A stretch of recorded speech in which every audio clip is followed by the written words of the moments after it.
Rich Frank is one of the great historians. We had him here several years ago on his book Downfall. His earlier book on the Battle of Guadalcanal is still the seminal account of that. So we're so fortunate to have Rich here. Thank you for coming, and I'm going to have John Parshall do the introduction. Thank you, Don. Our speaker tonight, as everybody knows now, having had two people steal all my thunder, is Richard Frank. Rich is the author of 4 books, the first being the definitive account of the Battle of Guadalcanal, still the go-to account after decades. He followed that up with Downfall, which is another landmark study of the end of the Pacific War, the dropping of the atomic bombs, and the end of the Japanese Empire. Followed that up with a book on MacArthur, and now has just released Tower of Skulls, which is the first in a trilogy which I'm sure is going to be the definitive account of the Pacific War, that broader conflict for years to come. He is a member of the Presidential Council down at the World War II Museum, the author of articles and book reviews too numerous to count. So I think it's fair to say that he is what might be termed a plank holder in what he laughingly describes as the cult of Pacific War historians, which unfortunately for Rich means that he has to rub elbows with other members of the cult, including myself. Rich has had the dubious honor of having been my co-lecturer with the U.S. Naval War College for more than 10 years now. As we have lectured on both Midway and Guadalcanal. He has unfortunately also been stuck with me on more tour buses and airplanes than he probably cares to remember, as we have been co-historians for the World War II Museum on a number of tours. We've been across the Pacific together 2 times, and unfortunately for him, probably more to come. So I guess all I can say, Rich, is I hope in your next lifetime you manage to gather to yourself acolytes who are both better credentialed and much better looking. And with that, I welcome my good friend Rich Frank to the stage.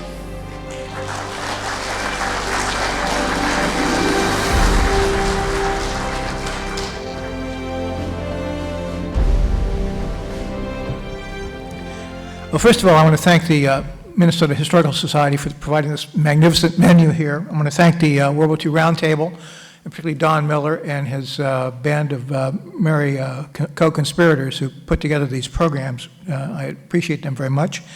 I want to thank John for that very generous introduction, which I'm going to have fact-checked, make sure everything is right, you know, as historians.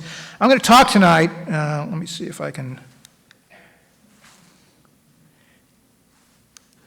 There we go. Okay, there's the title slot. And I want to talk about what I'm going to talk about. And I'm going to talk really in 3 broad issues, right, at the beginning here. And that's why I advocate the notion that we should regard this as the Asia-Pacific War, not simply the Pacific War, a war that began in 1937 and would continue in 1945.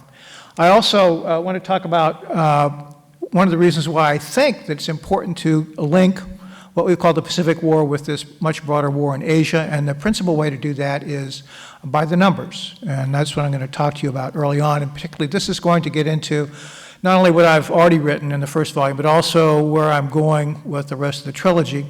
And finally, I'm going to talk a little bit about Tower of Skulls, and I'm probably going to shorten up the end point here, whatever, in view of keeping everything marching on time. So with that, let me move into my remarks.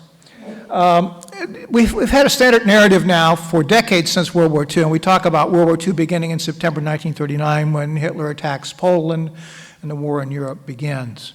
And then we've customarily in this country talked about the other part of World War II, and which we've called the Pacific War, and we deem this as having begun when we get in December 1941.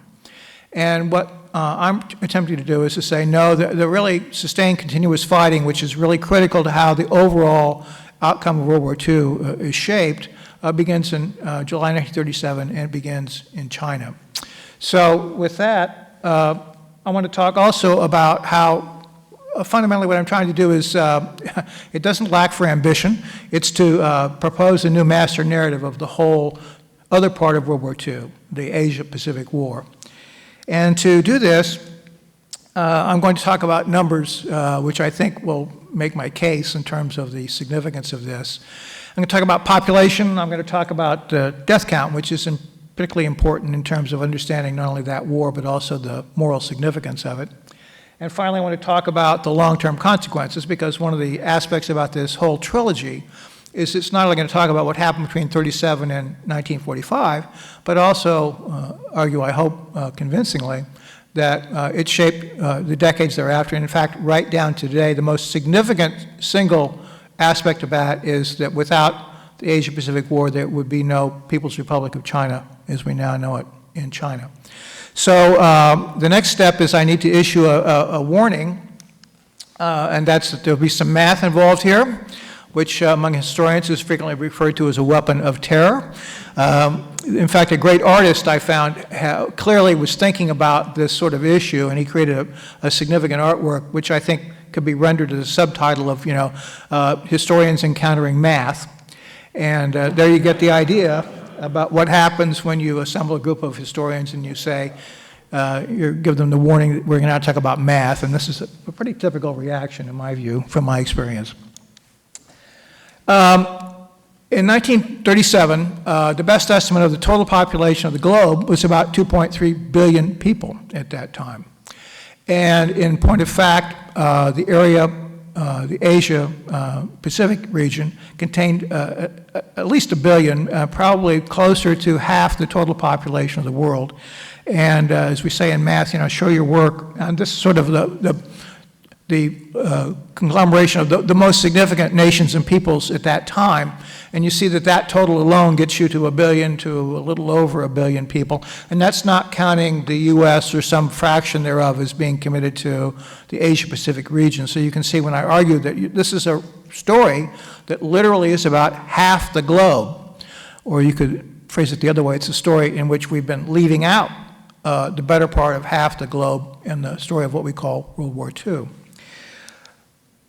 More significant than that are the death numbers, in my view, and using a conservative approach to this in terms of the numbers, because there's always going to be controversy about specific numbers, and typically ranges are used for a lot of these areas because no one was keeping a fully accurate count. But basically, by conservative count, I figure about 25 million human beings perished in the Asia-Pacific War. Of that number, about 6 million were combatants, soldiers, sailors, airmen. These were overwhelmingly Chinese and Japanese. Total American deaths in the Asia-Pacific phase of World War II, counting merchant mariners and other folks, probably it was somewhere around 118,000 of the total. Well, the math tells you immediately that if there's like 6 million combatant deaths, then there's going to be 19 million non-combatant deaths, which is more than 3 non-combatants dying for every combatant, which if you do a parallel thing for the European phase, you're going to find it's not even that bad in Europe. You can't get to 3-to-1 in Europe. You can get to 3-to-1 in the Asia-Pacific region, and it may in fact be worse. You also have the fact that of the 19 million dead, at a high-end estimate, the total number of Japanese non-combatant deaths is about 1 to 1.2 million people, which again, the math tells you that basically for every Japanese non-combatant who died in the war, between about 17.8 and 18 other human beings, overwhelmingly other Asians died. That ratio of 1 to 17 or 18 is truly stunning when you realize it, and it really gets to the heart of a lot of the moral issues about the war and our understanding and certainly our judgment about it. Now, when you start breaking the deaths down among these non-Japanese non-combatants, the most significant total, of course, is in China. I go by this standard that's set by Professor Ron Emitter of Oxford. His book, Forgotten Ally, is the best single overall volume about China's what they call the War of Resistance. We call it World War II. And he says that the reasonable range for calculating total Chinese deaths during World War II is somewhere between 14 and 20 million. And the 14 million figure by Rana's calculation is about 12 million non-combatants and about 2 million combatants. So I have taken the low-end number from Rana because my view is that whenever the low-end number will amply make the point that you need to make, there's no point in getting bogged down in an argument about still higher numbers, although certainly would be available.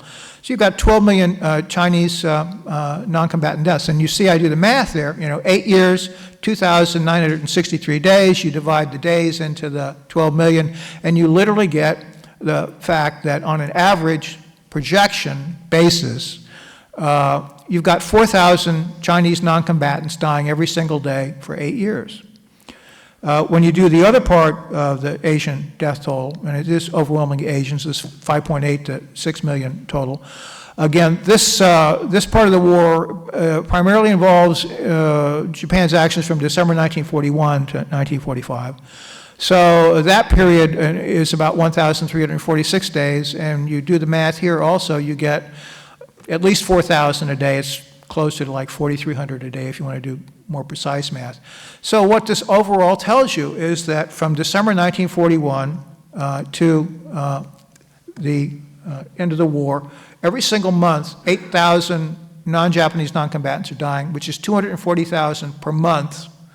The figures I use for deaths in Hiroshima and Nagasaki, I use a figure of 210,000 immediate and latent deaths with a plus or minus of 20,000 on each side. You see the range.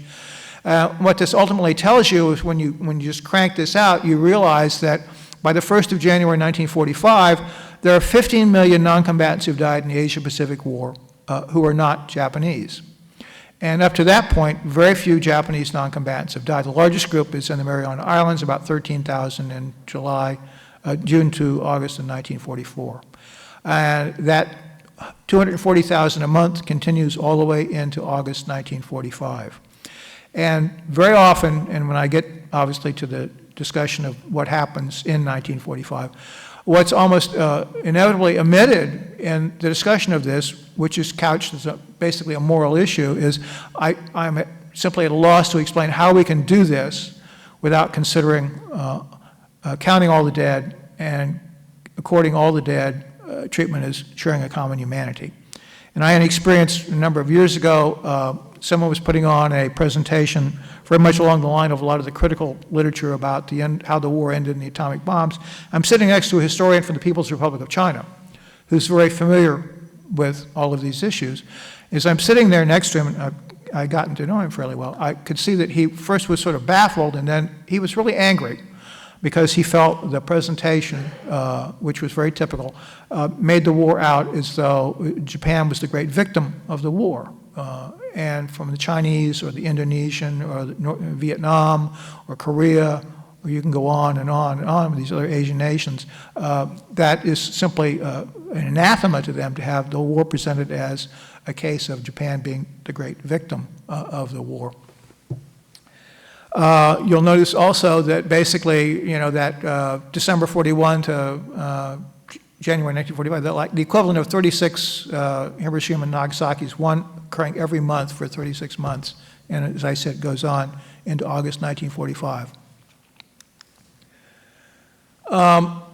So you see from those numbers alone, you see the utter horror of what's going on in Asia. And I would emphasize that when you read my book, Downfall, one of the things I was very consciously attempting to do was to make sure that I was following count all the dead and treat all of them as sharing a common humanity. I gave very graphic description of deaths of Japanese non-combatants, particularly in the Tokyo fire raid in March 1945, which I started the whole book with, simply to underscore the horror of the whole thing at that time, and also a graphic description of what it was like to be on the ground in Hiroshima. So I'm not arguing to you that we should deprecate or not accord common humanity status to the Japanese. I'm simply saying that all these dead are entitled to that status. Now, in terms of the scope of the war, and here I give a thanks to John who did the maps for me or whatever here. I've called this area the Arc of Asia, which is the area that basically runs from what was in India. And India at that time included both Pakistan and what's now Bangladesh. And if you run east across Burma, China, out to Japan and into the Western Pacific, or you run southeast down to what's now Indonesia, which was then the Dutch East Indies and Australia, whatever here, you're talking about a swath of the globe at that time that had 19, I call major nations and peoples, because most of these people were living in colonial status. Of that entire sweep, only 4 nation-states had any claim whatsoever to sovereignty. 2, Thailand and Japan had actual sovereignty. Mongolia was a Soviet client state, had no real sovereignty. China had a very fractured and divided status as a nation-state at that time. And the special case was the Philippines, which we had in 1934 promised independence in a decade. And the Filipinos were well aware of the fact that they were in the war, were fighting for a nascent nation, not merely a colonial possession. It had very important impact on the role of the Filipinos in their opposition to the Japanese during the war. Now, if you look at the world in the 21st century, you'll see that basically all of these nations and peoples now are in fact nation states, and they do have sovereignty. And when you start trying to do the totals and looking just at the major ones, you'll see that it's those 19 major ones plus Australia, New Zealand. There are 3 smaller nation states within the Asia-Pacific region, and then when you get out in the Pacific, there are like 13 recognized UN states, which are mostly very small, very few, virtually none of them have even 1 million people in them. But that's the world that we live in now. And as I said, in the 3rd volume in particular, I'm going to talk about how the path of virtually every one of those sovereign independent nations to where they are today in the 21st century was really importantly shaped or totally shaped by what happened between 1937 and 1945. So that's sort of the big overview about where the whole trilogy is going and why I think it's important. Once again, this trilogy is designed to write back into the history 1 billion people. It tries to count and treat as sharing a common humanity 25 million of the dead. I'm also striving as I go along through here to look at what's happening both in the Asia-Pacific region and in Europe and tying them together. And finally, it really ties into where we are today. So this is not just a question of ancient history of what happened between 37 and 45. This is very much with us to this very day. Go over this pretty quickly, but in each volume of the trilogy, this is sort of the features that I followed in sort of my broad outline. The first of which is I'm using an integration of the Pacific War and the Asia-Pacific War in terms of this. I'm looking at Europe and the Asia-Pacific region. In 1937, China referred to it as a fractured state. And at that point, that black arrow is the area in Manchuria, which Japan had occupied in 1931, and then they extended, mainly by subversive actions, a little bit more subjugation of some more Chinese provinces up in the northeastern part of China. The rest of China, beyond that area occupied by Japan at that time, was this incredible mosaic of regional and local power brokers.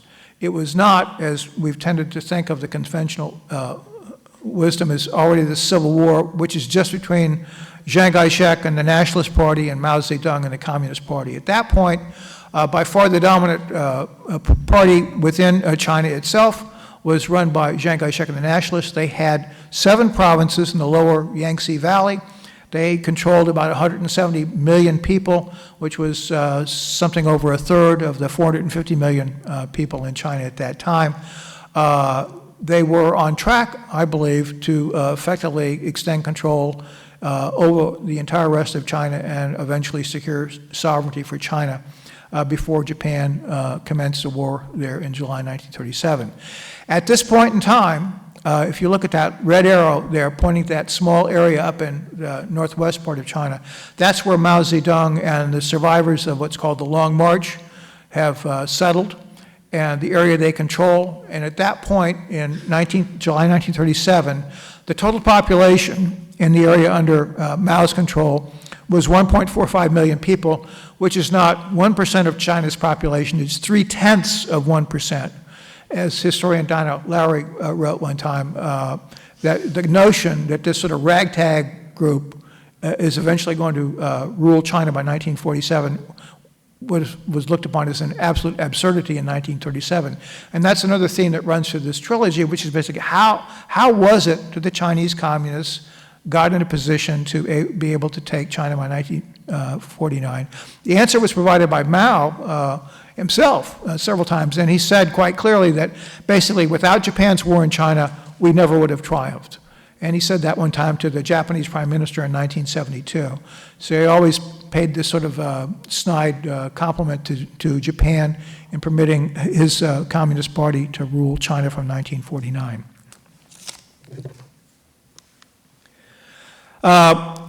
Chiang Kai-shek and the Nationalists enjoyed sort of a roller coaster ride of understanding and popularity in the U.S. Between 1937, when Japan first attacked, through about 1942, they were treated very well, very favorably in American press accounts, primarily because the Americans were looking at these incredible images that were coming out of China of Japanese atrocities, Japanese bombing, and American sympathies had gone overwhelmingly for the Chinese against the Japanese.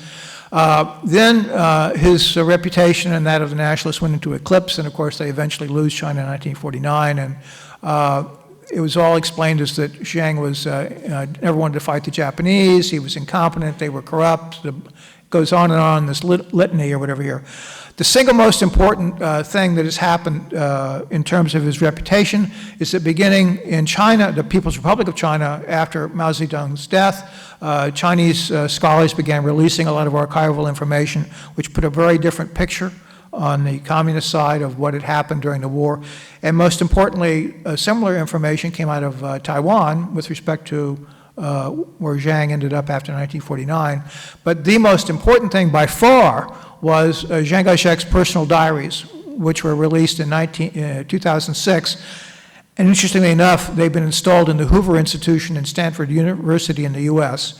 And as one PRC historian told one of my colleagues, he says, this changed everything. Once you read this diary and you saw the archival information, you realized that Zhang was a whole lot more than his negative reputation had held in those decades after about 1942-43.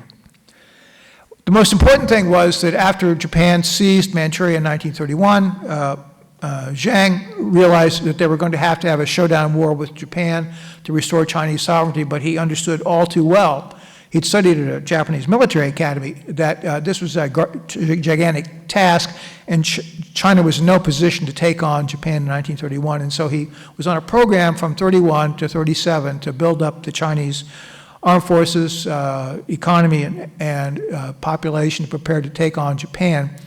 And there's all kinds of documentation now showing that there was very long-range planning to do exactly this, bringing in the German advisors, eventually the Soviet advisors, to prepare the Chinese armed forces to take on Japan.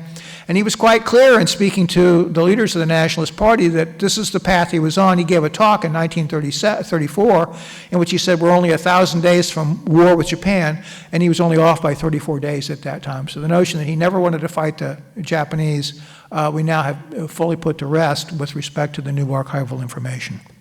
So what happens is after the Marco Polo Bridge incident, which is in July 1937, Zhang realizes at that point that if he lets the Japanese take the Beijing area, that's a step too far. His status as the leader of the Chinese fighting the Japanese is going to be challenged. He's probably not having a good answer to that at that point. He decides now we have to fight. But what he does do is he decides that, well, in the northern China area around Beijing, it's flat, open. It favors everything that the Japanese have as an advantage: firepower, mobility, artillery, air power, whatever here. The place to fight is in Shanghai, in the crowded urban area where Chinese numbers and small arms count a whole lot more against the Japanese than they would in the northern plains of China. So that's where the first great battle of the war of resistance, as the Chinese call it took place in Shanghai, and went from August to November 1937. This would be by far the biggest battle in a city until Stalingrad in 1942. Before it's all over, there are 750,000 Chinese troops who fight in Shanghai. There's 250,000 Japanese troops who fight in Shanghai. What is significant is that although the Japanese eventually will prevail, there had been literally a century of history that had gone on where the Chinese had been totally ineffectual against any westernized power. They had not been able to sustain combat against a westernized power for more than a few months or at most a year for literally a century. So the Japanese, as did the rest of the world, expected that, well, as soon as the Japanese sort of get their act together, get their troops into China in any numbers, the Chinese will be defeated, and then they will be forced to accept whatever terms the Japanese choose to give them. And the battle goes on and on and on. Days become weeks, weeks become months. There's sort of this black humor moment where the battle has been going on now for a whole lot longer than anyone expected. The Chinese are obviously putting up first resistance, and there's a Japanese army officer who is sort of the spokesman, the spin doctor, as we would call it. And an American reporter from the New York Times asked the guy, basically saying, well, you know, you've been going on now against the Chinese for month after month, and they're still fighting. How do you explain why you haven't already licked the Chinese? And the Japanese officer says, well, you have to understand, the Chinese know so little of tactics, they don't know when to retreat. Well, the Japanese win in Nanjing. It's a military defeat, but it's a political victory because, once again, you have to look at it from the perspective of the Chinese. No effective resistance against a westernized power for a century, and now in Shanghai, they've really shown that. And this is part of Zhang's deliberate calculation at that time. They needed a point to rally the Chinese people to the notion that this war, we might have defeat, but we can go on, sustain, and have some hope of victory. So this is what Shanghai represents to the nationalist cause. The Japanese, on the other hand, they decide that they're going to strike for Nanjing, which is then Zhang's capital, the capital of the nationalists, up the Yangtze River from Shanghai. Their belief is if they capture Nanjing, this will be the knockout blow, and the nationalists will have to, at that point, surrender. Well, that's not what happened. The Japanese get there, and what takes place is what's frequently now referred to as the Rape of Nanjing. Between 100 and 200,000 Chinese military personnel and non-combatants are slaughtered in Nanjing, and the Japanese find out that no, the Chinese are not going to surrender, and the war will go on into 1938. Between April and November 1938, there's going to be a tremendous battle where the Japanese are driving on the Wuhan cities. A main force is driving up the river, up the Yangtze, with assistance of the Imperial Navy. Another force is striking in from the northeast in a second column to drive towards Wuhan. And it's the second column which initially sustains a defeat, but then they overwhelm the Chinese forces, and it looks like for a while in June 1938 as though this second force is going to break through and get to Wuhan, and Zhang and his senior leaders are very fearful that if the Japanese do succeed in getting to Wuhan cities that quickly, that could be a knockout blow to knock them out. And he makes the awful, horrendous decision to breach the Yellow River dikes, which releases the Yellow River, which floods 3 provinces. The total number of deaths from this flooding is estimated between 500,000 and 900,000 Chinese. Can you imagine an episode of this magnitude happening in the European war and you never heard about it, right? It's another illustration of how little we've paid attention to what was happening in China and in this part of the Second World War. It does stop the Japanese advance. The campaign goes on. The Japanese, again, eventually prevail. The column that comes up the Yangtze River, they turn in a report. They used poison gas over 370 times against the Chinese forces. It's their trump card to break Chinese resistance when it's particularly vigorous against them, or whatever here. And in November 1938, the Japanese take Wuhan. But what's happened? Well, is this a Chinese disaster? No, they simply refused to quit. It's sort of like the American colonists fighting, we're kicked off of Bunker Hill or whatever hill, inflict some losses, but we still gain the notion that we're going to continue fighting, and we do. And this is very much what's happening in China in that period. More significantly, at the very highest levels of the Imperial Army, they write up a situation assessment, and at this point they conclude that they cannot conquer China by military means alone. From this point forward, they're going to try to use political means to set up rival governments to siphon away Chinese support from the nationalists, and they're also going to use a lot of economic warfare against the Chinese, and they're going to further attempt various other means, including a strategic bombing campaign against the Chinese. One thing that happens that a historian named Stephen McKinnon emphasizes is that in that summer of 1938 in Wuhan, there is the most free period of both political and artistic freedom that China is going to know now for a century. And it's a very interesting story in terms of this tremendous explosion of political freedom and artistic freedom. It also attracts a lot of Western journalists who, of course, are writing up the Chinese side in this horrific war. And that's a moment that the Chinese people still know about. The other thing that happens because of the tremendous atrocities the Japanese are committing wherever they go in China is produces this tidal wave of refugees heading out of all the areas that Japan has occupied or is threatened to occupy.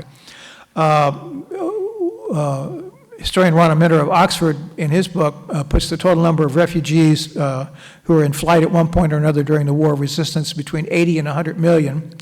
I'm from Missouri, show me. So I'm thinking, well, 80 million would be like 20% of the total Chinese population. 75, 90% of the Chinese population lives on the farm. They depend for their existence in their farm or whatever. So I found another historian who says that the number's merely 45 million refugees. And it's just an unimaginable number. It's been called by a Chinese historian, I think quite accurately, the greatest migration in human history.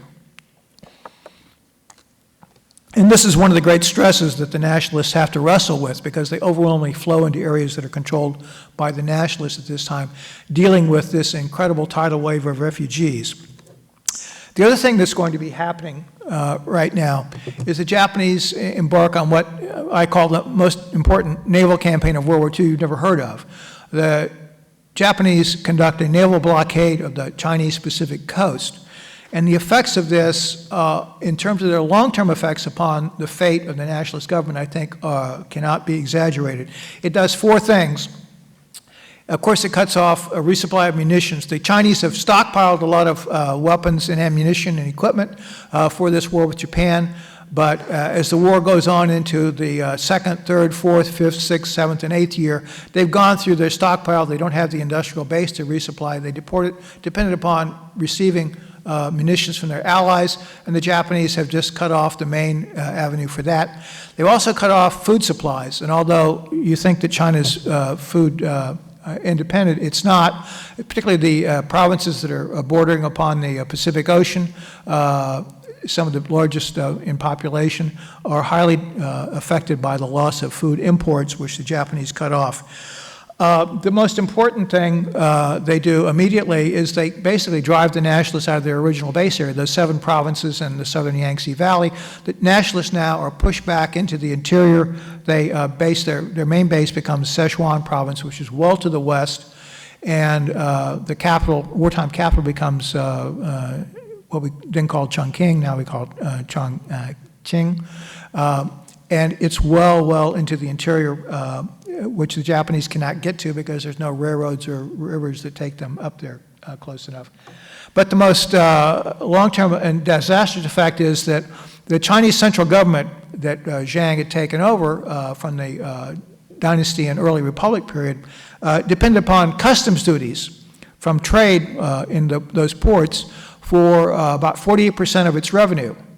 And when the Japanese conduct this blockade, they cut that off. They also occupy a lot of these cities and areas. They occupy areas that were great tax-producing areas from the land tax and the salt tax and various other taxes. Basically, one historian calculates that the areas that Japan cuts off or occupies with the blockade and their concurrent campaigns, those areas have been providing about 67% or 2/3 of the revenue to the nationalist government in 1937.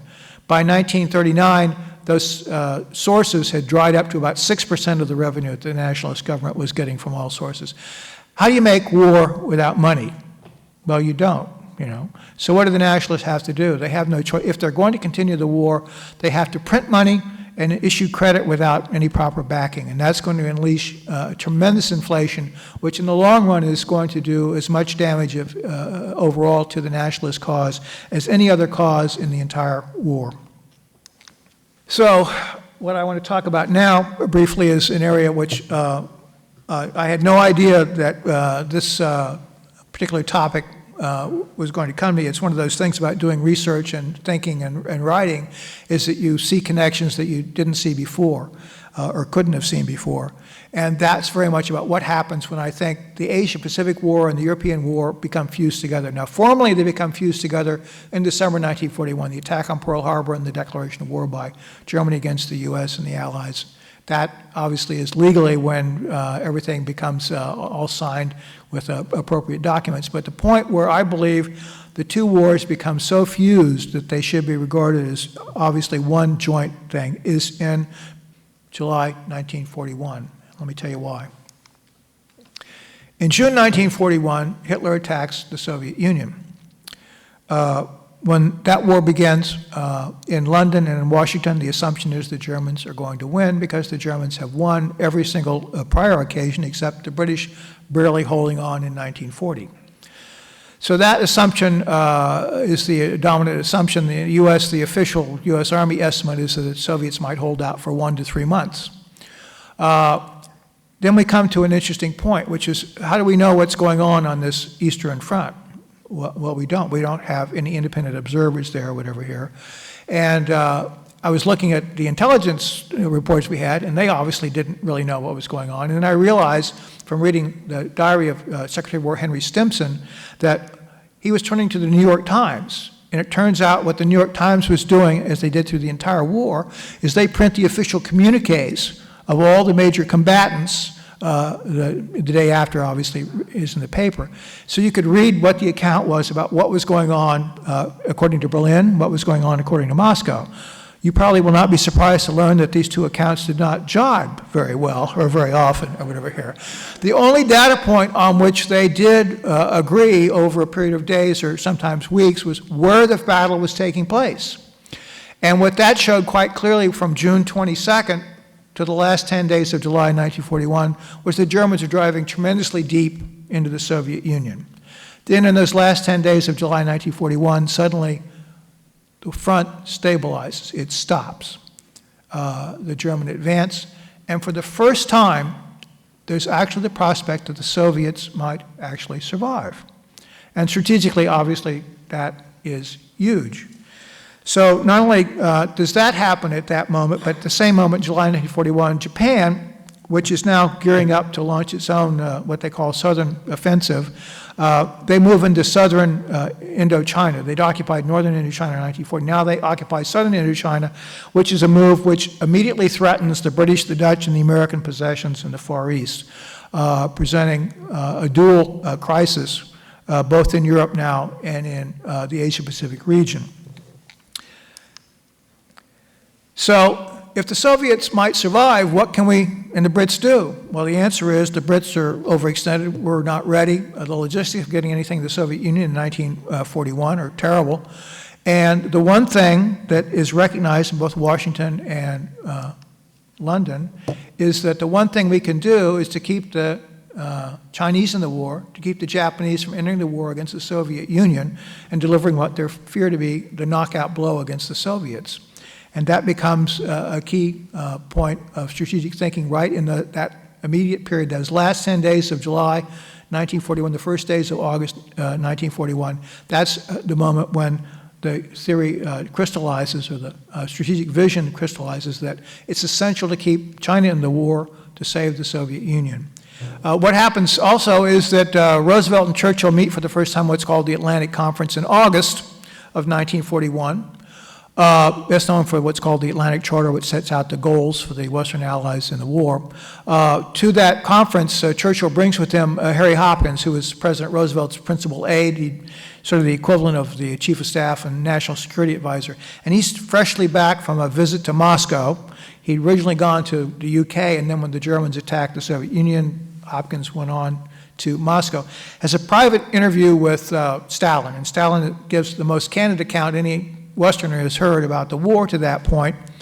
And when Hopkins asks him what the immediate needs are, he says, we need anti-aircraft guns and aluminum. And Hopkins will emphasize to Churchill and Roosevelt, look, if he's saying he needs aluminum, he's not talking about something he can, pull up from the ship and immediately go to war. He's talking about being able to process raw material to make machinery for war. He plans to hang on and survive, and he's confident he's going to do that. Hopkins also talks with the Soviet Foreign Ministry people, and lo and behold, they tell him, we want the United States to issue a public declaration that if Japan attacks the Soviet Union, the U.S. will enter the war against Japan. So now you have Washington, London, and Moscow all on the same page. It's critical to keep the Chinese in the war, to keep the Japanese from attacking the Soviet Union. So that, as I say, the road to Pearl Harbor runs through the Soviet Union and China. So meanwhile, what are the Japanese after? You have to remember, and this is, I think, has been missed a lot in a lot of the accounts, is that the Japanese are their primary strategic issue is their quagmire in China. Ending that is the #1 strategic issue for Japan. And they want, in the negotiations with the U.S., they want us to do one of two things. And they're not very concealed about this. They want us to agree to impose a peace on China that will signify the Japanese have won, and the Japanese will be able to take to their people a justification for a war that's gone on now for 4 years. It's cost getting up close to 200,000 Japanese servicemen, lives at that point. Ultimately, they want us to agree to totally end all support of the Chinese military, economic, political, moral. And their belief is that China is abandoned, and China will very swiftly be defeated, and that will achieve their goals. And here again, let me point out that one of the things that I think has deceived a lot of the earlier accounts is that you have to understand that you have to read not only the Japanese, the bland language of the official position paper, like in September 1941, the Japanese issue a paper to us saying that what we want is, we want the U.S. to agree not to interfere with the settlement of the Sino-Japanese war. What you have to do then is you have to read the accounts of the Japanese diplomats talking to American diplomats both in Washington and in Japan. Well, what do they mean by this? And when you read those accounts of what they're saying, it's clear that what they're saying is, we want you to stop every bit of support for China, military, economic, political, moral support for the Chinese or whatever here.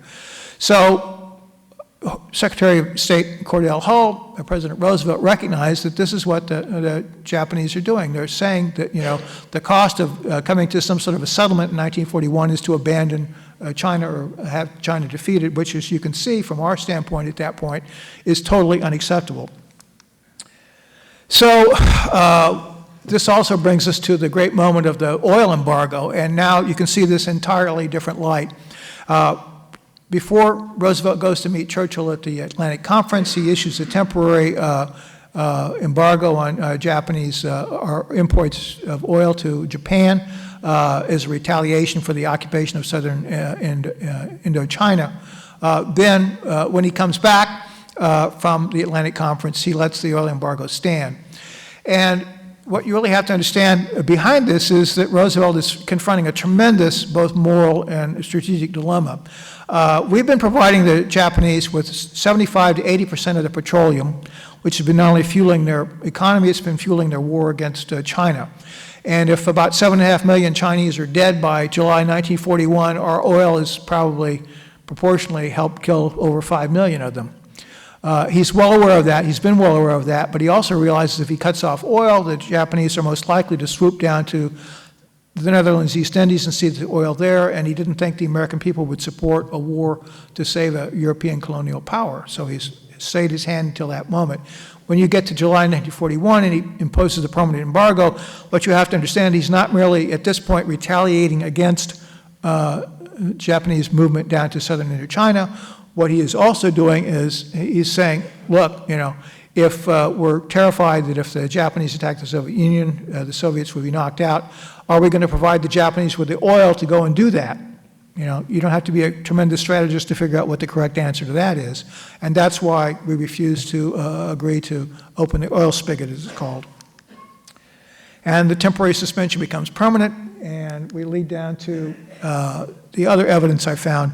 The one foreign leader besides Churchill that Roosevelt confides in most freely is Canadian Prime Minister William Mackenzie King.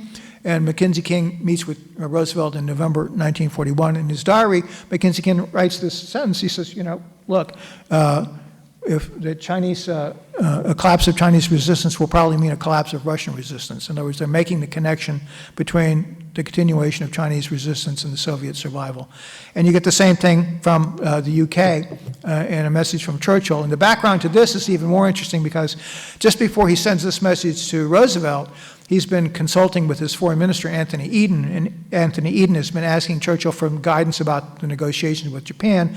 And Churchill says, well, the important thing to remember is by no means, China cannot be abandoned, and we can't do anything that will help the Japanese to attack the Soviet Union. So this is very much on their minds. That's the path that leads Japan to launch this war. And this map, again, provided by John, this is where Japan's going to be by May 1942, with this great southern offensive, which I cover in the second half of the Tower of Skulls. From that, I go on to the second volume. I've deliberately set the volumes up so that volume 1 goes from July 37 to May 6, 1942, which is the day that Corregidor falls in the Philippines. The very next day, 7 May, is the first day of the Battle of the Coral Sea, which will start the slide of the Japanese. So what I end Tower of Skulls, the Japanese Empire is at its apogee in the history of Imperial Japan, and the next day, literally, the slide down begins. That goes to the end of the Marianas Campaign in August 1944, and then I'm going to pick up in September 1944 and carry on through the formal end of the war in September 1945, but then Volume 2 is going to get into this connections between what happens between 37 and 45 and the world that we've lived in since then and the world right down to today in the 21st century. Well, thank you very much for your attention. I appreciate it very much.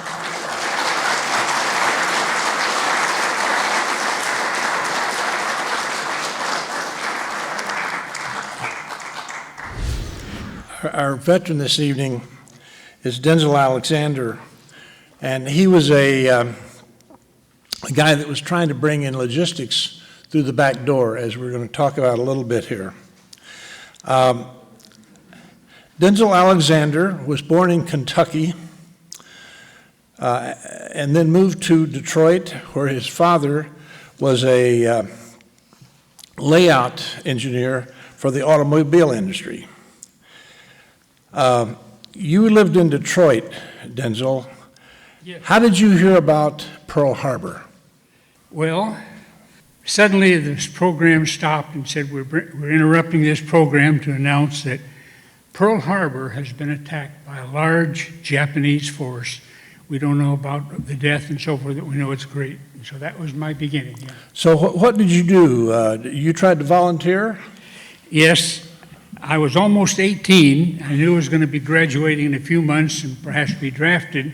I really wanted to go into the Air Force. I went to the Naval Air Force Induction Center to enlist.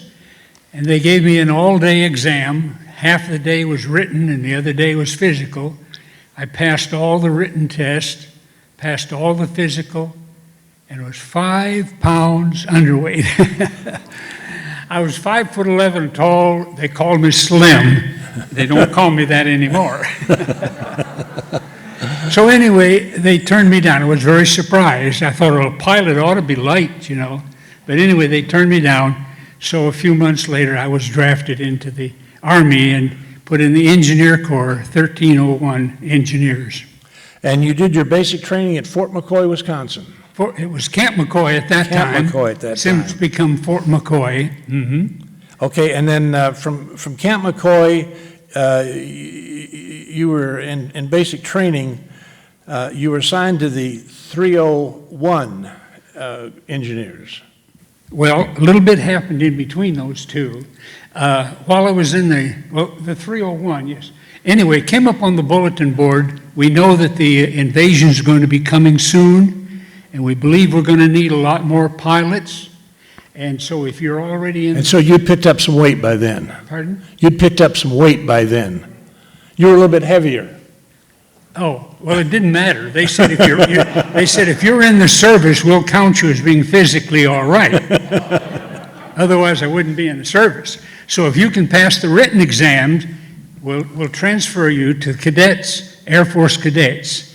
And so I said, well, I got it made. So I took the written exams, passed it again. They sent me down to Miami Beach with the cadets, and they booked me up in the New Yorker Hotel on the beach of the Atlantic Ocean. And we started not flight training, but preparation. Went on for about 2 months. In the meantime, the invasion in Europe took place. And if you remember, once they got off the shore, Patton and his tanks, they went through France, you know, like butter. Came up on the bulletin board. The invasion has gone so much faster than we expected, so much better. We've taken in way too many from the regular forces. So if we took you in from the Army after such and such a date, you will be returned to your unit. I missed that by a week. So there's a second time I missed the Air Force. Well, they sent me back to Fort Bragg, and my outfit had gone overseas. So I waited there a while, and then they put me in the 1304 Engineers, and later I went to Burma with that outfit. And from Fort Bragg, in our discussion, you moved to Newport News, loaded on a ship, not knowing where you were going.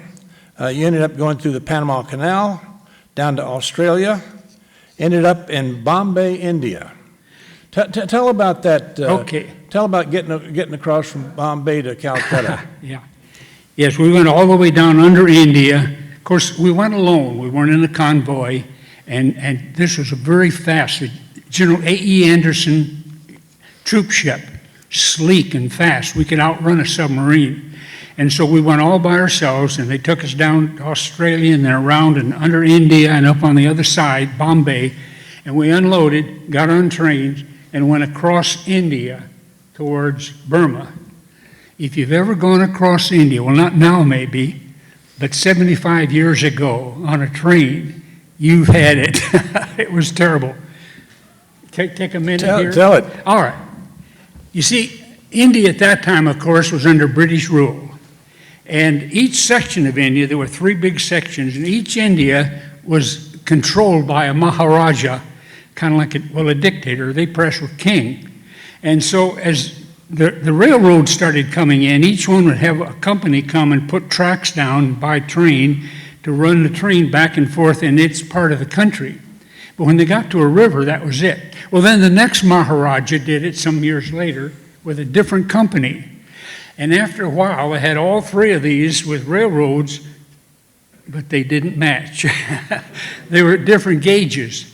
So when they took us by train to the river, they had no bridge, so we had to get out, sit on the shore, a whole battalion, wait while 2 men in a rowboat, about 6 of them, took us across the river. It took all day for the whole battalion. It was really something. I wouldn't want to do it again. But we got into Burma, and we were there to build a Lido Road. The old Burma Road, you know, Burma was like Florida, a long, narrow nation. And the Burma Road ran all the way up Burma into the Himalaya Mountains and over into China. Well, the Japs had conquered Burma. For us to try to come up through Burma, all that would have taken a long time and a lot of expense. So we came through the north, through the jungle of Burma, and built the Lido Road to hook up with the Burma Road right at the mountain and then go on the old Burma Road into China. So that's what our outfit did. And your unit had the capability of Bailey bridges, float bridges, and you built wood bridges out of the native We had wood. in the States, we had been prepared primarily to build bridges. We were bridge builders. We built 3 kinds: wooden bridges for smaller streams, pontoon bridges for medium-sized rivers, and then Bailey bridges for larger rivers. And so we built those all the way across Burma. The jungle had a lot of streams in it, flowing down out of the mountains, sometimes just small, but they had to be a bridge there. Otherwise, you couldn't get trucks and tanks through it. So that was our job. And you told me a story about how the Japanese would try to Oh, yeah. destroy the bridges? Yeah. Well, Merrill's marauders had driven all the Japanese out of North Burma, but they would come up the river at night, and if they knew, they had spies up there, if they knew a bridge was just about finished, a big bridge, they would come up at night and try to dynamite the bridge or blow it up. So, of course, we had machine guns set up on both sides of the river and hidden back in the jungle. Any sign of movement, they were never successful. They never got to the bridge, but we did sink an awful lot of their boats. Yeah. You also, one of the main ways, besides the Lido Road into China, the hump was a major. You had made some comments about your working with the hump is what we call the Himalaya Mountains. Of course, those of you know, the Himalaya Mountains are considered the highest and biggest and densest mountains in the world. And the Burma Road goes weaved around through the Himalaya Mountains into China. But until we could take that again, the only way we could get supplies to China was to fly them. And we called it flying over the hump. If a plane was really heavily loaded, they couldn't hardly do that. They'd fly through the mountain. Himalaya Mountain was like this. You just mountains everywhere. I have a little quick story here. We have a pilot who had some heavy equipment, special equipment, had to have 2 or 3 extra men go along to show the Chinese how to operate it. They took off and were flying through the mountains, and he went between 2 mountains and suddenly realized he had made a bad turn. He was in a box canyon. Now, box canyon is one that has a mountain you go through to 2 mountains, and it's boxed in by a mountain at the end. Well, the only thing he could do, he couldn't park anywhere, and he couldn't turn around. So he started trying to climb over that mountain at the end. Got up so far, and he thought it was going to stall out. It was shaking, trembling, and suddenly it came and it tore out the bottom of the fuselage, ripped a hole about that wide, about 6 feet long, in the bottom. Well, as soon as they got over, it started losing altitude because the draft of all that air coming in and pushing back was really slowing them down. So he said, "Men, we're not going to make it. The only thing we can do is all you men," there were 5 extra men on board. Well, heavy men, 5 of them could be close to about half a ton. And so he said, "If you 5 men will bail out," they were all airmen, they had parachutes. "The Burma Road is over here. We just got started. You can get back to Michinaw in northern Burma by tonight. And so I'll go on. If I can make it, fine. If I can't, then I'll have to bail out too." But we never heard whether he made it. We kept asking, and every time we'd see an airman, "Did you hear about it?" No. There were 3 or 4 landing bases on the other side of the mountain, so we didn't know where he had gone or if he had made it. So finally we gave up asking. Well, just quickly tell you, before I retired, when I was down in Florida pastoring a church, I was talking to my VA doctor. I said, "Doctor, I'm retiring, I'm 90, and I'm going to go up north to Minnesota." And he said, "Oh, you're crazy." But anyway, he said, "Well, Denzel, I never did ask you, where did you serve?" And I said, "Well, I was in Burma, in the Himalaya Mountains." "Oh, my father was over there." I said, "Oh, was he working on the road?" "No, he was in the Air Force." He said, "Let me tell you an interesting story." So he started telling me about how his father had this plane load of heavy equipment, some extra guys trying to make it, tore the bottom out of his plane. "You got to be kidding." I said, "I've been trying to get the answer to that for years and years." "Did he make it?" He said, "Oh yeah, he made it. He's here in Florida with me and my mother, where they live about 2 doors down." So, boy, that's putting things together, you know. Yeah, that's great. It really made you feel good after that long a time. Any other stories you want to relate? Well, you know, a lot of things happened in the jungle. Now, jungle is not like a forest. Forest is trees, jungle is just everything. And at certain times in between building a bridge, we had some free time, and we could pretty much do what we wanted to. So 3 of us decided to go out and explore in the jungle. Now, we didn't go out with the idea of being on a shooting expedition. We weren't going out to kill animals, we were just going out to explore. So we went out, I was in the middle, one was in front. There were trails in the jungle, but they were mostly grown up. The animals had used them, of course, for generations and hundreds of years maybe to get to water. And we got to a place where a tree had fallen over the path. The guy in the front jumped up on the tree, held onto a branch and jumped up, and then he did. Something came up the other side.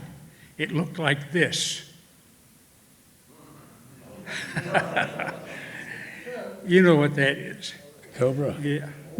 That's a big cobra snake. Oh. You've perhaps seen pictures of Indians have a little basket here and they open it up and start playing a flute. And that snake comes up like this. Well, this was a big one, big as around as my arm, and it was coming, and it was leaning over the tree and spitting at us. Well, this fellow fell off backwards. So the other fellow and myself shot the snake right away. We had our, of course, M1 rifles with us. We shot the snake. We decided we wouldn't go any further. So we thought we'd just go back to the camp. We'd been out about an hour or two and saw a lot of the jungle. Told all the guys about it, and they were all kind of surprised. We slept in tents. We had a tent that was a certain size, and there was a man on each of three sides in a army cot. How many of you know what an army cot looks like? Okay. You know, it folds up, and there's a wooden rod down the sides and canvas over it. And so there were three of us sleeping in the tent, and then on the fourth side there was a door, just a flap. About 3 days after this, I woke up somewhere in the middle of the night, pitch black. Sometimes it's like that. You know, the moon is not shining and it's cloudy, pitch black. And it was cool. It gets cold at night in the jungle sometimes. And I'm laying there looking around. I couldn't see a thing, but I kept feeling something on my chest. And I thought, what is that? And the most I could tell, it seemed to start down here on this side of the bed and come up to about here, and it stopped. And here it was wider, bigger, kind of like that thing that moved around. I was sure, and the more I thought about it, I didn't dare move big, but I would try to breathe a bit, and I could tell as I went up that movement was heavier up here at my neck, so I knew it was, I became convinced it was a cobra again, like we'd seen. And it had, you know, in the middle of the night, even though snakes are cold-blooded, they like to get into a little heat sometime. And so it could slip in that door, it was just a flap, crawl across, get under the bed, feel my heat, come up like that, and onto the bed. I thought, what in the world am I going to do? My first thought was, well, just stay here all night. I thought, well, if I fall off to sleep and bring my hand up, boom. To be bit by a cobra in the jungle, forget it. So I said, the only thing I can do, my right arm is free. The left arm, I figured the snake was laying over the left arm and up to here. My right arm was free, so I thought if I can get up close enough and get ready, spread my thumb so that it goes under the snake and then grab it at the same time. Bring it up like this, grab it then with my other hand, then I'll holler for the guys to come with their bayonet and some of them can kill it. Okay, 1, 2, 3. I couldn't do it. Second time, 1, 2, 3. I just couldn't do it because I kept thinking that thing would bite me right in the neck. Finally, I said, I've got to do it. So 1, 2, 3. I grabbed it, and all of a sudden I realized I had a hold of my arm.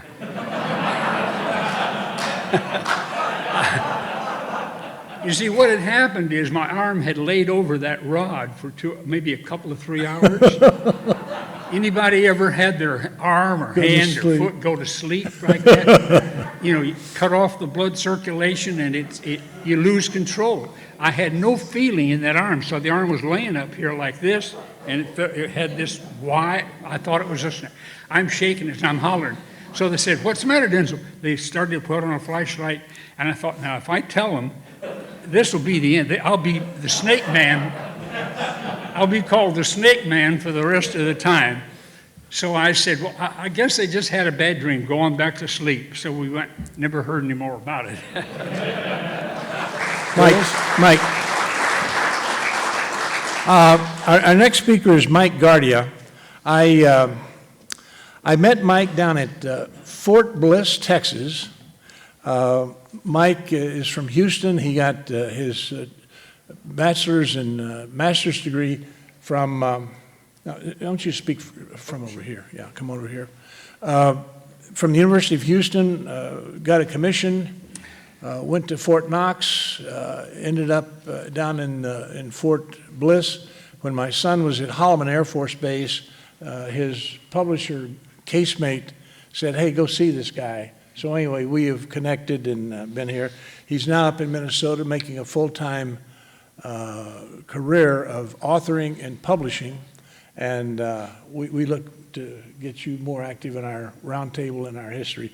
But Mike Guardia, tell us about a Minnesota connection. It was your first book, I think, right? Right, it was. Okay, Mike Guardia, welcome to the podium. All right, thank you, John. All right, thank you very much, everyone. It is awesome to be here, and I just wanted to thank Don for the invite, and also to the Minnesota Historical Society for putting this event on. And let's see, I just want to make sure that the clicker here is working the way it should. So the subject of my very first book was a gentleman by the name of Russell Volckmann, and this is the first book that I wrote when I was on active duty. This book came out in 2010. When I was in the military, I had kind of two careers going on at the same time. I was an Army officer by day and a book writer by night. And after I left active duty in 2014, I decided to carry it forward and just keep on writing.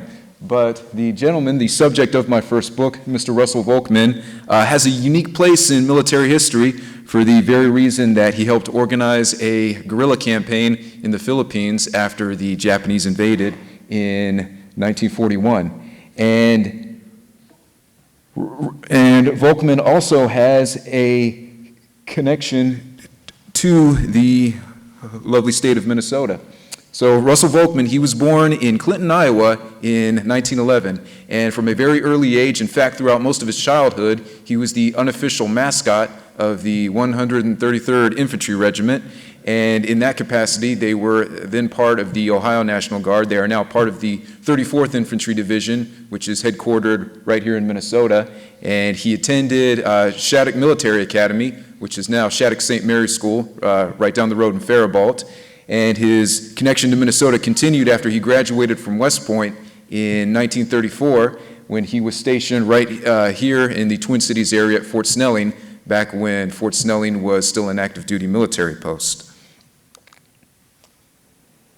Now, he joined the pre-war Army of the 1930s, and the army that he entered into was very small, and it was hamstrung by budget cuts and hamstrung by an adherence to the isolationism that was running rampant throughout the War Department at the time.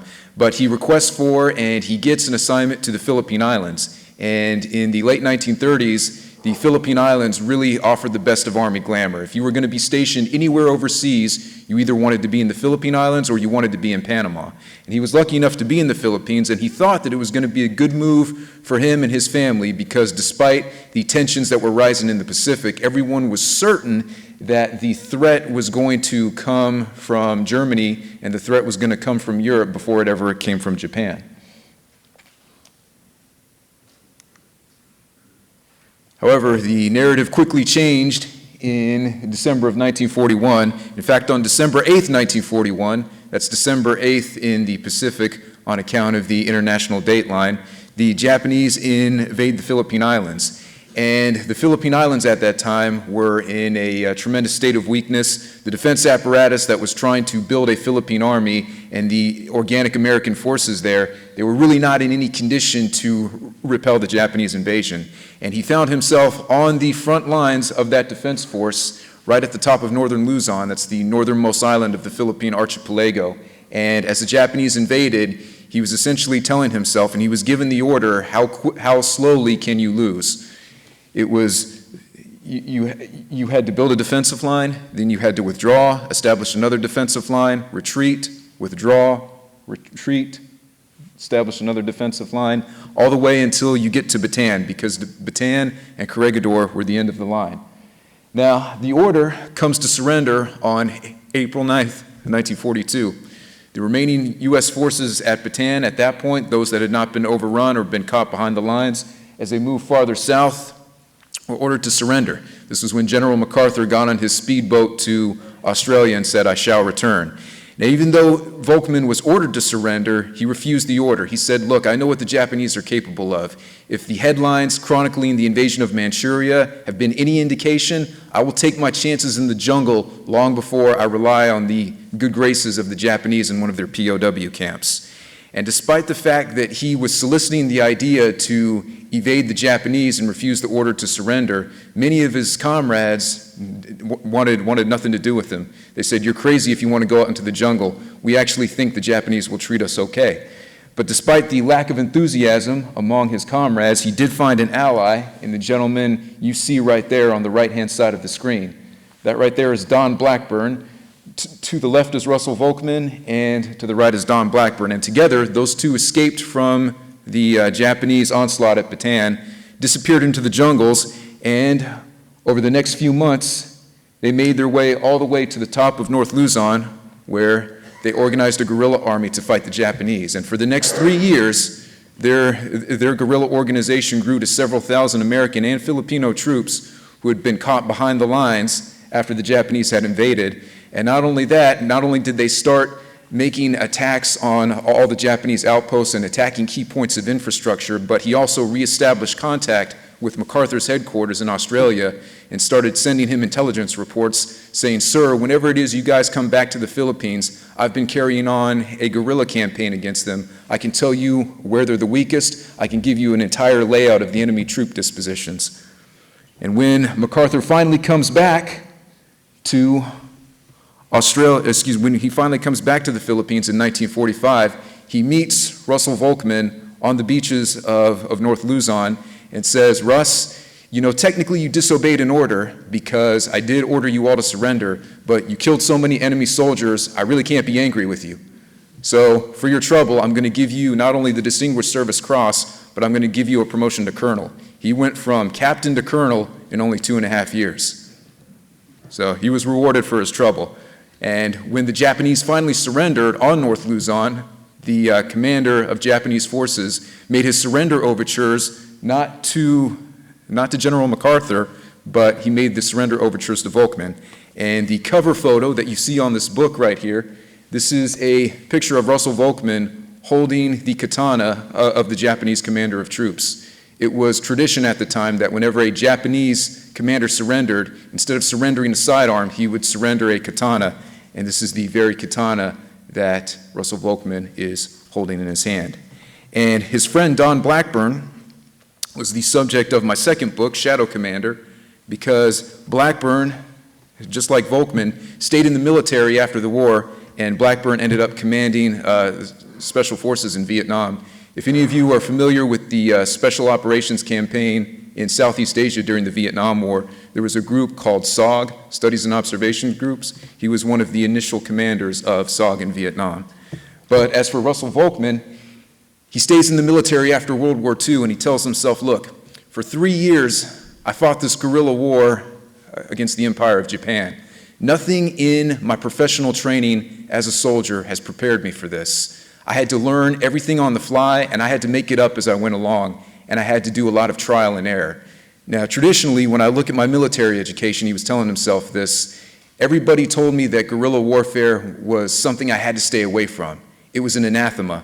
But I think it would be beneficial if we have a permanent organization within the U.S. military structure that is designed to conduct guerrilla warfare, and if we have a set of doctrines in place that teach conventional troops how to combat guerrillas in any warfare situation we find ourselves in. And that's when he was tapped by General Eisenhower, who came directly to him and said, "Russ, I know about everything you did in the Philippines. Let's put it on paper so all of our troops can get a good grasp on it." And that was the beginning of Field Manual 31-20, Operations Against Guerrilla Forces. And this is a watershed moment in Army history because this was the very first counterinsurgency doctrine that we had on paper.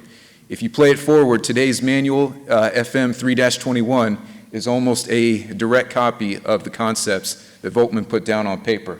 And he took it one step further.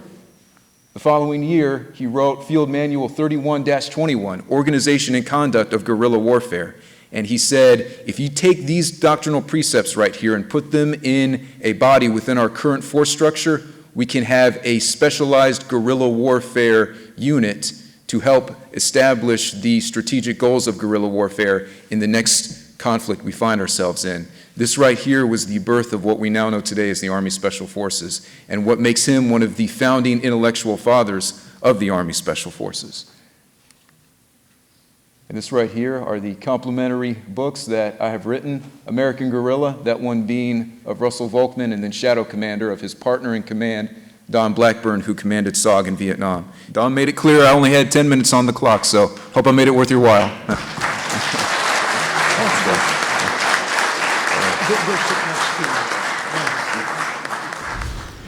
About 20 years ago, we had a lady by the name of Judy Hyland speak, and she had written a book about her experiences as a missionary captured in the Philippines. And again, I'm going to let Phyllis tell the story. But the capture and the liberation, when we were meeting at Fort Snelling, we must have had 300 people in the audience.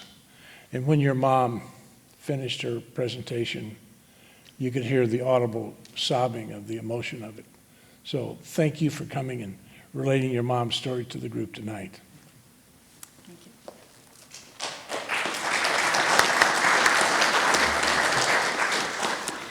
I'm not my mother, and this is not my story, but I'm happy to share it with you. I have to start, though, by saying that my mother would never have spoken about her experience without first paying honor to our men in uniform. She had a very soft spot in her heart for veterans, and it would be remiss on my part not to say thank you for the service so many of you have given. My mother started out to the Philippines as a 28-year-old, headed for China, southwest China, to be a missionary teacher. In her luggage, she had her wedding dress because she was engaged and planned to marry my father, who was finishing seminary a year later. They left in October 1940. By the time, I don't know why a mission board was sending anyone to China at that point, but by the time they got to Shanghai, they were told they should divert to Manila, where they should wait until things blew over, an understatement by any measure. So they arrived in the Philippines in Manila, and shortly thereafter moved to Baguio, to the mountains, where they studied Chinese and waited for the chance to go to China. So my mother was walking down a street in Baguio on December 8th, 1941, studying her Chinese verbs for a test, when someone stopped her and said, "Have you heard the news? Pearl Harbor's been attacked."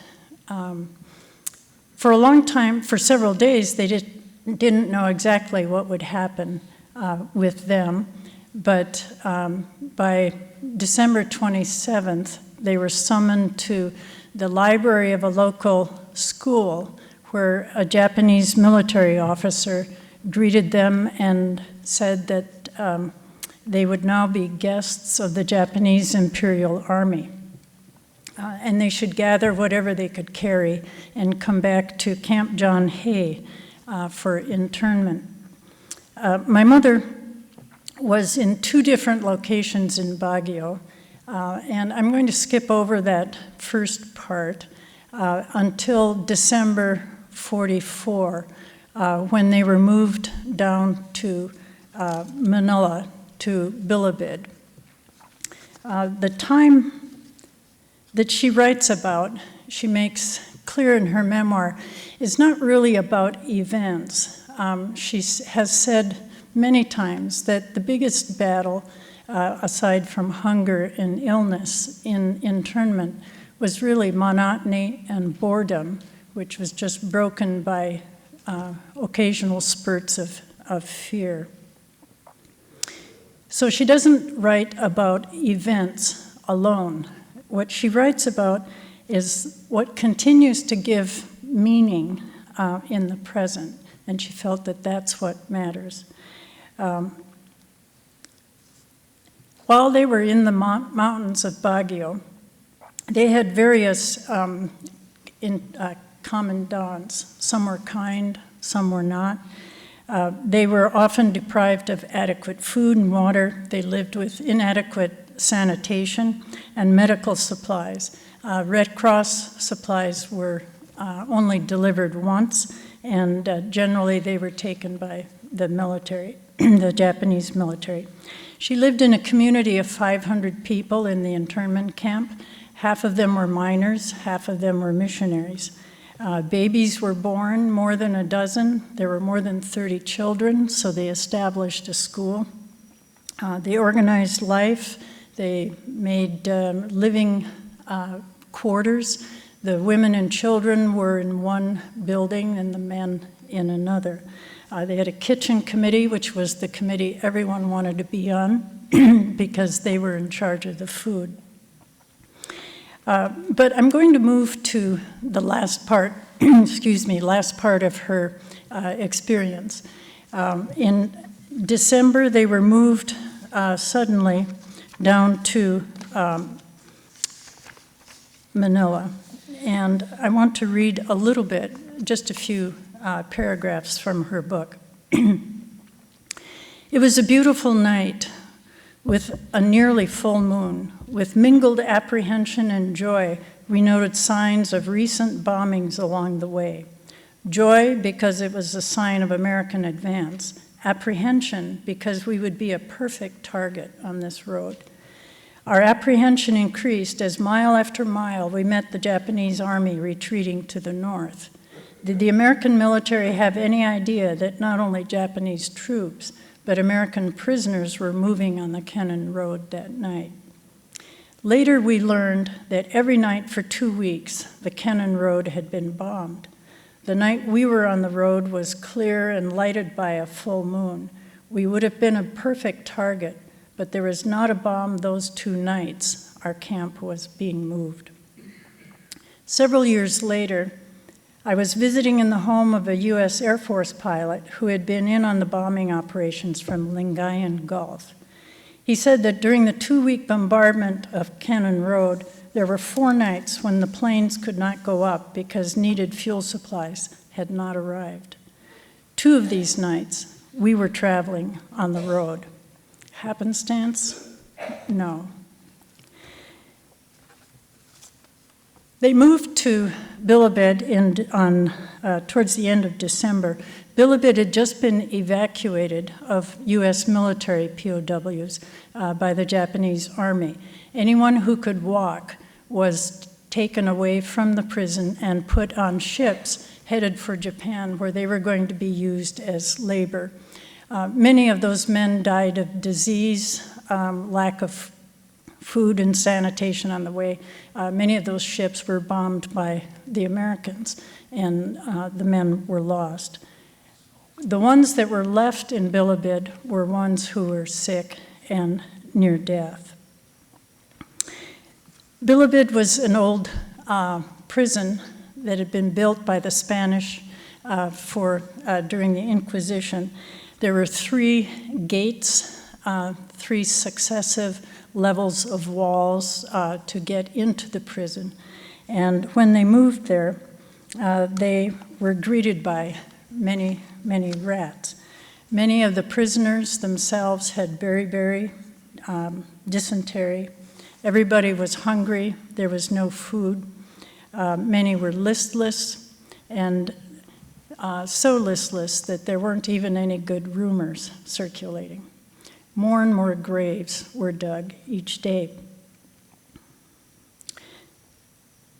On the night of February 3rd, 1945, This was the 1,135th day of captivity.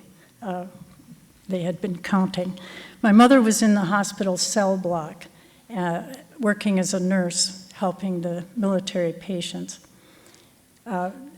They heard fighting, they heard bombing, and they knew that something great was happening in the city.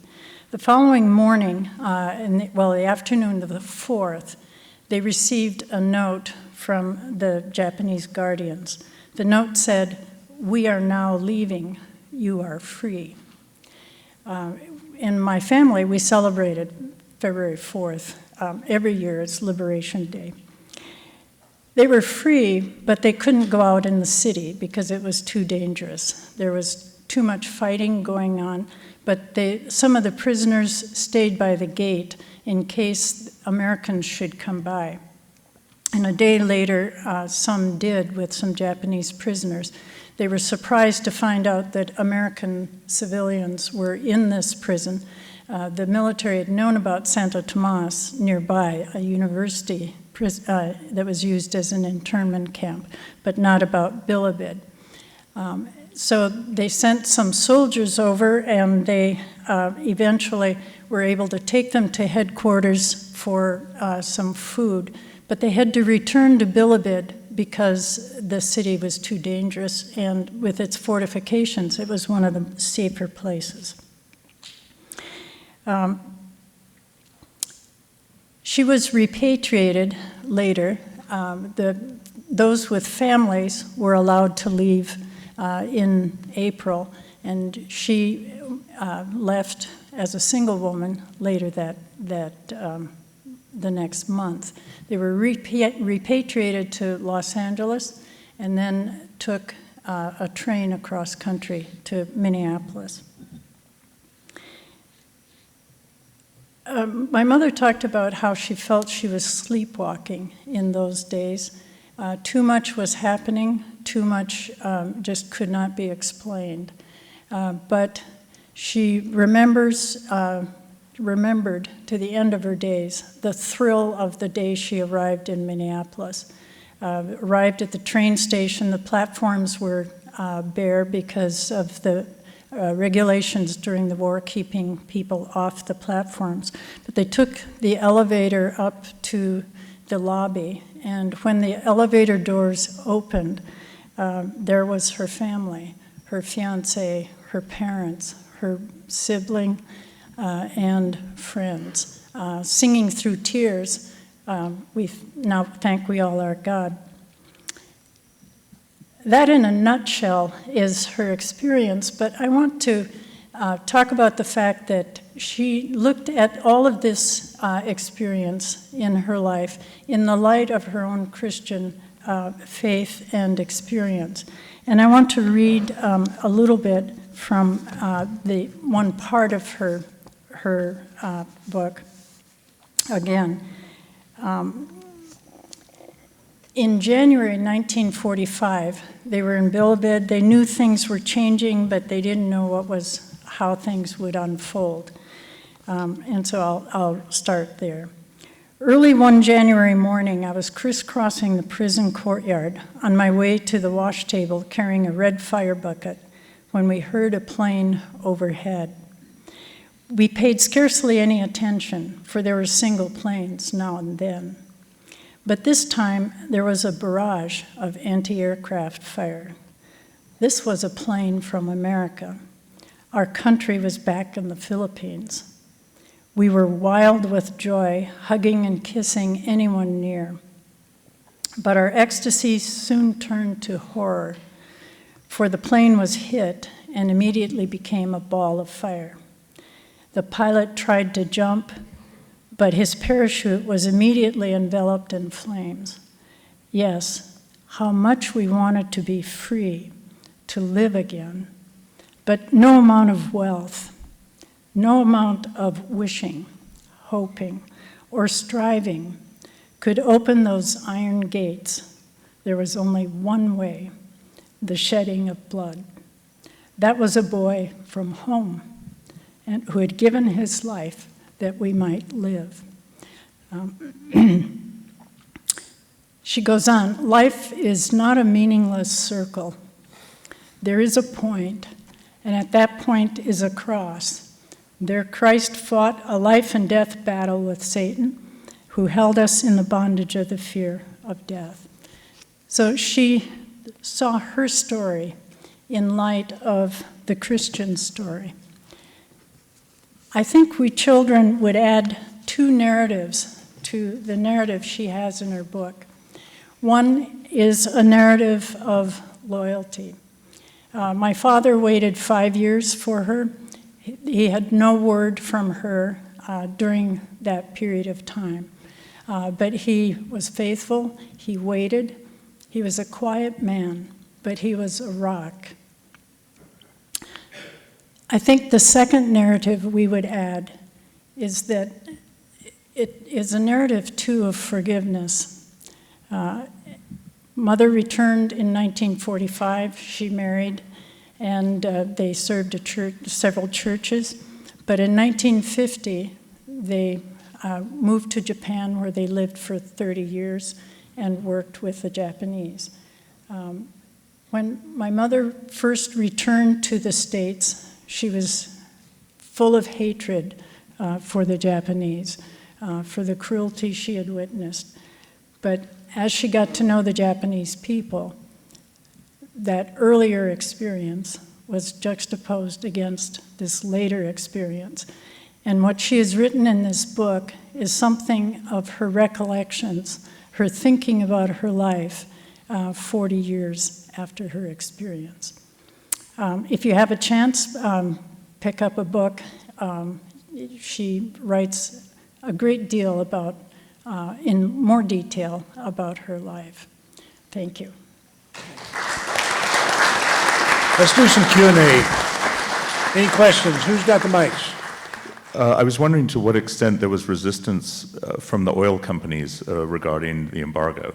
Was there some compromise that was made? How much of a percentage of their business was Japan? I still find it incredible that we were funding them throughout all of that. I mean, supplying the oil. Yeah.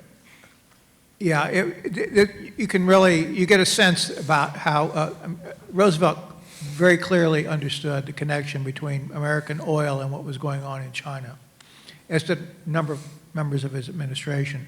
But like I said, you know, what they were dealing with was what we call isolationism, or I would call non-interventionism, was a very strong current in the U.S. And the other thing was that Roosevelt believed that the supreme strategic threat was Germany, not Japan. And to the maximum degree possible, he hoped that if the U.S. would enter the war, it would be only against Germany, and we deal with the German threat first and not get embroiled in a war with Japan, which would divert resources from fighting Germany. The British were thinking along the same lines. The Soviets, at least up to the second half of 1941, also thought the same lines, that they wanted the U.S. in the war very much against Germany, but not against Japan. What the oil companies thought or didn't think at that point had next to no impact, as far as I am aware, from July 41 onward, or whatever here. And of course, after the war started, we were providing oil for the Brits and the Soviets throughout the war. So the oil companies, they were doing quite well during the war. I think the commander of the Marine Corps, Vandergrift, he said that Amelia Earhart died on Saipan or something. Have you looked at any of the testimony that she was picked up by the Japanese? The questions about, you know, the fate of Amelia Earhart, which has been a controversy that's gone on now for decades, and one variant was that Amelia Earhart was captured by the Japanese and taken to the Mariana Islands, and she died there. For a time, you know, let me spool back slightly on that. I think what you have to also understand, in the 1940s, 1950s, there was virtually no terrible thing possible to do that the Americans did not think the Japanese were capable of doing it. And those Americans who had lived through that period and knew what Japan had done during the war quite understandably had that viewpoint. Today, in looking back on World War II, we've emphasized, and with very good reason, Hitler and the Holocaust or whatever here. For the Americans who lived through that period, they understood, yes, Germany was awful and the Holocaust was awful, but they understood there was a very awful war going on in the Far East. as far as I'm concerned with everything I've looked at, there's just no, I don't find any credible evidence that she didn't die as a result of the plane going into the ocean when they ran out of fuel off of Holland Island or in some vicinity close thereof or whatever here. And I know we have an expedition that's been going on for years. They've been trying to find clinical or forensic evidence to support that, and so far as I know, they haven't. But that seems to me to be the proper explanation of what happened to Amelia Earhart. Well, listen, we're going to stop right now. Rich, Denzel, Mike, Phyllis, thank you for coming this evening. Thank you for coming this evening. Support for this program provided by viewers like you. Thank you. Additional support provided through the Catherine B. Anderson Fund of the St. Paul Foundation. Upcoming roundtable topics can be found at www.mn-ww2roundtable.org. Production services provided by Barrows Productions.